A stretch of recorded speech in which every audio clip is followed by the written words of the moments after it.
大家好，我是小宁。这个个个晶莹剔透又流蜜的苹果干，你馋了吗？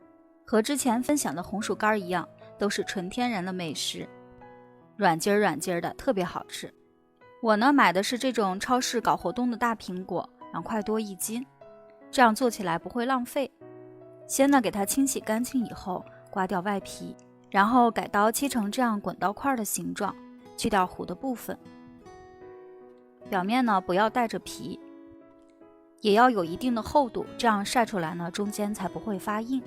不需要清洗，直接把它放到阳光下，最好是通风的地方，实在不行就放到烘干机中，过1天的时间。第2天我们看一下，苹果呢已经明显的变小了，中间呢还是这种软软的，小皮呢已经干掉了。如果1天的时间不够，你也可以晒上2天，然后把它放到蒸笼中蒸半个小时的时间。时间到，我们打开看一下，颜色呢变成这种微微变黄，说明呢就已经蒸透了。把它继续放到晾网上，继续晾晒。阳光可以让苹果中的果糖变成非常漂亮的颜色。现在看一下，已经呢表面又晒干了，又是1天的时间，中间依然是这种比较软的状态。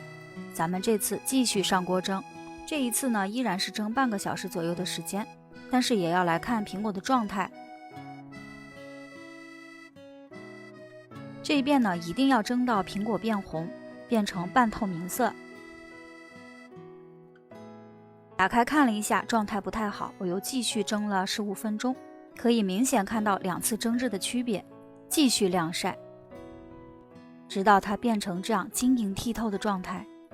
现在这个苹果干呢就已经晒好了，有一点流蜜的感觉，整个都是晶莹剔透的，而且中间呢不会发软，但是呢也不硬，吃起来非常的有嚼劲儿，可以常口室温放。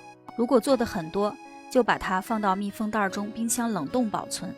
如果冷藏长时间存放呢，是容易变质的。打开看一下，里边全部是这种透明的颜色。这个苹果干强烈建议你一次多晒上几斤，不然真的不够吃。跟着我的视频，包你1次成功，赶紧试试吧。